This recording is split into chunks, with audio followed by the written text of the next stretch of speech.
Greg Ehrenberg and Adam Scherer here with another edition of the NBA Injury Report, which, surprise, surprise, is filled with COVID news. Guys, do us a favor, like this video, subscribe to the YouTube channel, and when things change later in the day, don't be afraid to leave us a comment. In fact, I encourage you to leave a comment. I'm going to be coming back later in the day and answering any questions you guys have about any additional injuries.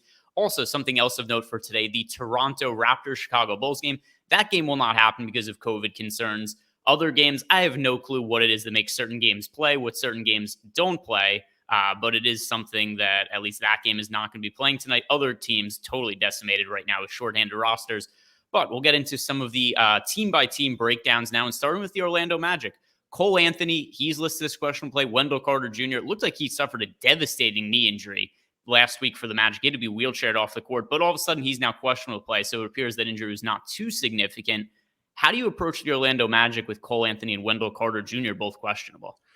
Yeah, I think it's an interesting team because they've been shorthanded for a while now. So, like when you look at their pricing on DraftKings, if you assume that Cole Anthony is in and you assume that Wendell Carter is in, there's not a whole lot that stands out. I mean, like Robin Lopez would still look okay without Mo Bamba, but there just wouldn't be a ton that stands out. But if you take out Anthony and you take out Carter, it solidifies those minutes for Robin Lopez at 4,600. It means that you are going to get a bunch of minutes from guys like Chuma Okeke, Gary Harris, Franz Wagner likely to play a lot of minutes. They're more expensive than they were before, but they're still reasonable plays.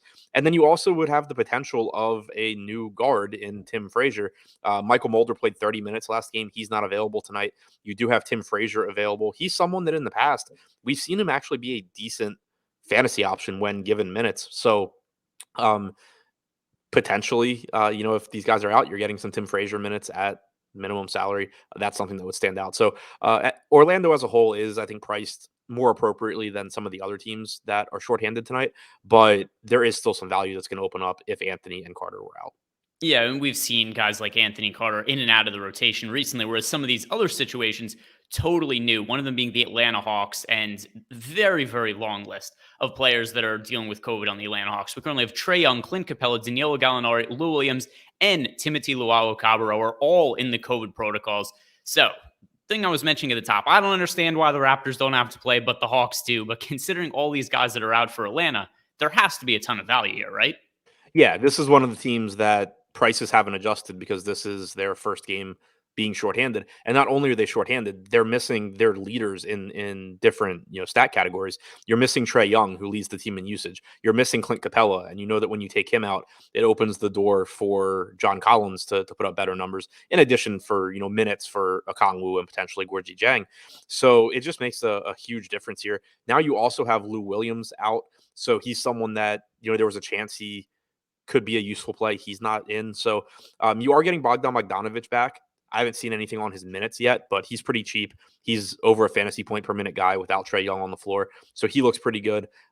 John Collins' rebounding numbers should go up. He has a 27% usage rate without Trae Young over the last couple of seasons as well. So he looks really good. From a value standpoint, DeLon Wright should play like as many minutes as he can. You're getting Lance Stevenson, who probably plays a good amount.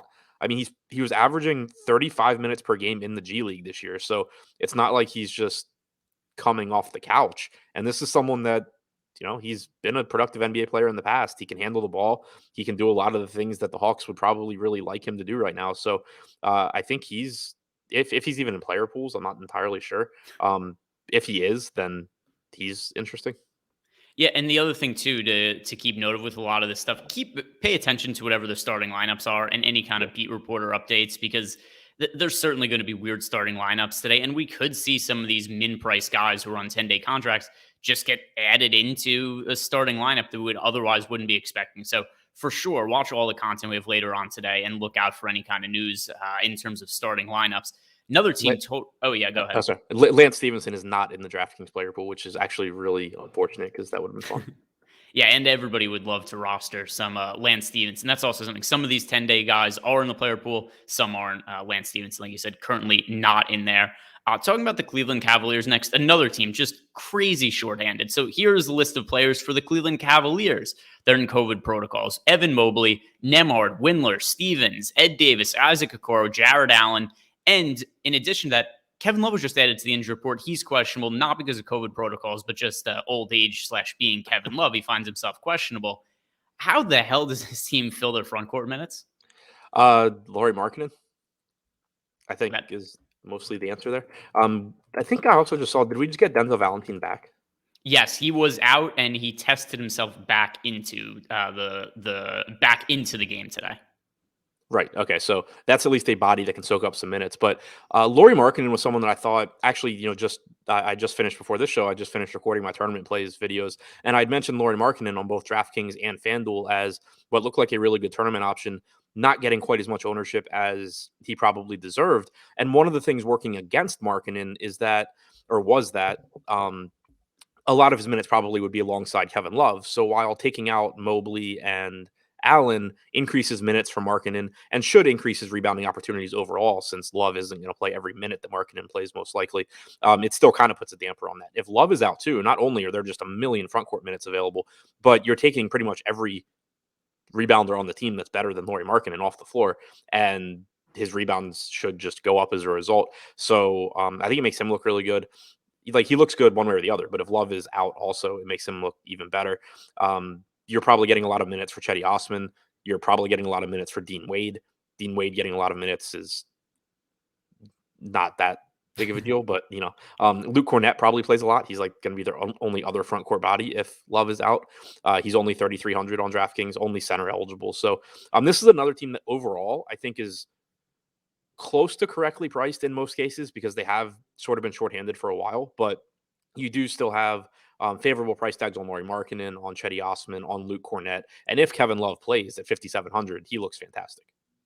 Yeah, and once again, Kevin Love questionable play right now. They've generally limited his minutes, but this could be this could be a case where they have no choice but to play Kevin Love bigger minutes. So, guys, a really good deal that we have with Yahoo Daily Fantasy Sports, who is the sponsor of the NBA Injury Report. If you're new to Yahoo, you sign up using the link in the description box below. Make a deposit, enter a contest on Yahoo. You get 1 free month of Awesemo Plus Platinum. But in addition, they're running their 12 days of winning contest over on Yahoo, where they've got these contests going on every day for leading up to Christmas. And they also have a bonus. If you use the promo code Xmas100 when signing up, you get up to $100 bonus on your first deposit. So all really good ways to take advantage of the partnership we have over at Yahoo. Also, they run crazy football contests every weekend where they're just giving away free money, guaranteed overlay every week, all stuff that you guys should be checking out and taking advantage of.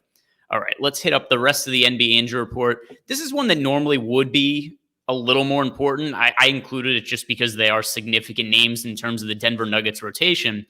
But I don't know if it's going to be all that significant today because Aaron Gordon and JaMychal Green are both questionable. If they are out, is there anybody that's that appealing as a value option relative to all the other value plays we have available to us right now? Probably not. The one thing that I would mention is looking for excuses to play a cheap Bones Highland is never the worst thing in the world. Michael Malone's been complimentary of him recently. We've seen his playing time ramp up a little bit. If Gordon is out, you potentially just see like Will Barton slide down and then Highland pick up more minutes. So that would be one spot that's somewhat interesting. Zeke Najee's kind of in that same boat. He's a good per minute fantasy producer. If Green and Gordon are both out, then maybe you just see Najee play, the backup to Jokic and then play 6 to 8 minutes alongside him or something like that. So they're guys that, at assuming probably still low ownership in tournaments, given all of the other options on the slate, would look pretty good. But or would look like reasonable flyers, that could differentiate your lineup. But I don't really think like if Aaron Gordon is out, it still doesn't put anybody on the Nuggets in the same conversation as like the Hawks. Yeah, and that's where I'm really at with these guys, is especially 5-game slate. Typically, you get a 5-game slate, get guys like Aaron Gordon and JaMychal Green questionable, and we really would be looking to try to get somebody like Bones Highland. And this slate is just totally different. In recent slates, totally different from what we normally get out of NBA DFS. Next guy that's on the injury report, Christian Wood is questionable. If he is to get ruled out, Adam, are we looking to go back to Şengün here? Because he really failed as a pop play last time he was in the slot and barely played any minutes. I'd be really, really interested to look at the ownership because Şengün's salary is still relatively expensive because of the last time that Wood was out. Şengün's 5,800 on DraftKings. He's at a price point where if he plays 18 to 20 minutes, I don't think you can really get lucky and have him still put up a tournament winning score. I think you need him to play a lot of minutes and be in the closing lineup. So if the ownership is really low, which I suspect it probably would be after his last game, then I'm interested in going there just because for the opposite reasons that you and I both talked about prior to his last game. We've seen exactly one game where Christian Wood is out, Daniel Tice starts, and there is a competitive game, so we see the closing lineup. Şengün didn't close in that game, but it's still one game. We don't know what the normal, closing lineup is going to be. If Şengün is in it, and you're talking about getting, let's say, 26 minutes from Şengün, he's like a 1.2 DraftKings points per minute guy. He looks pretty good, and if he's low owned, that could be a difference maker in tournaments. But from what we've seen, there's no reason to be confident at all that you're going to get more than like 20 to 22 minutes from Şengün. And if he's popular at 5,800, why would I bother? So it really, really just comes down to ownership there, because I think it's a situation where I have my leans toward what they're going to do. And obviously, if this game blows out, which it's pretty likely that it would, he'd be on the floor at the end anyway. So that's another, path for him to get there. But there's just a lot of uncertainty here, and I really just prefer to do the opposite of whatever everyone else is doing. Yeah, and that's the other thing with Şengün is he's had big games and chalk games, but it's almost entirely been because of garbage time. Right. And there's a lot of garbage time in Rockets games because they get blown out quite often, which could be the case in this game. They're on the road playing in Milwaukee. Now the Milwaukee Bucks on their side of the game, they have no Giannis, they have no Bobby Portis, but we've seen Chris Middleton and Drew Holiday get priced up a fair amount. We've got Middleton now in the mid 8K range, Drew Holiday over 9,000. Are these price points too steep for you to pay up for them? I think they're pretty close to like accurate. They're at a point where I still like getting to them. I still think that you have very high ceilings here. Like, it wouldn't surprise anybody if Drew Holiday goes for 50 plus fantasy points. Same really goes for Middleton, but they're not in a situation like they were before, where like essentially, how do they fail? When Drew Holiday is $7,400 with Middleton and Giannis out, it doesn't really matter what his ownership is. You're playing him in almost every lineup. When Middleton is 6,700 without Giannis, it's kind of the same thing. So they're at least at a point now where they can fail, but that also moves ownership down a little bit. So it still makes them, I think, reasonable options, especially in a very good matchup against Houston. And the final piece of injury news to hit on here is Richaun Holmes. He's missed an extended period of time. He's officially listed as questionable. However, the Kings did come out and say that he's made progress. They're optimistic that he's going to play today, and they do think he's ultimately going to play. We have seen a lot of value on the Kings recently. I don't think he's going to necessarily affect guys like Tyrese Halliburton or Buddy Hield or anything like that. But how would a return of Richaun Holmes, number one, make him look as a DFS option for you? And then number two, how do you impact somebody like Metu? So I don't think he impacts Metu that much, because the Kings have typically just been running like a true center, whether it's Thompson or Damian Jones. I don't think Metu's really gotten extra minutes because of Holmes being out. Like last game, you got 26 and a half minutes from Thompson. You got 21 and a half from Jones. That's typically been what they do anyway. I think with Holmes back, it's likely you get, I don't know, 26 to 28 minutes since he's been out for a while. And then the rest go to Tristan Thompson, or maybe, split between Thompson and Jones. But I still think Metu's minutes are pretty safe, assuming he's starting alongside Holmes. For Holmes himself, I'm somewhat interested if he's low owned, just because, maybe I'm lowballing him and, it wasn't a lower body injury or anything. Maybe he just comes right back out and plays 32 minutes, in which case he would look really good at 6,400. But the thing that makes him risky as well is there's a lot of really good center plays tonight, both in terms of guys that are going to be popular and are just very obviously good plays, but then also in terms of contrarian plays. Like, even on the other side of this game, you have Zubac, who probably isn't going to get that much ownership because so much ownership is going to DeMarcus Cousins, so much is going to Nikola Jokic. It's kind of just like, yeah, Holmes is a good tournament play, but there's already good tournament plays that are 5% owned tonight. All right, guys, that is going to do it for us. Do us a favor, like this video, subscribe to the YouTube channel. And once again, any questions you guys have about the injury report, or if anything changes from after the time we record before the slate locks, leave us a comment, ask a question. I'll be sure to circle back later in the day and answer it. Good luck tonight.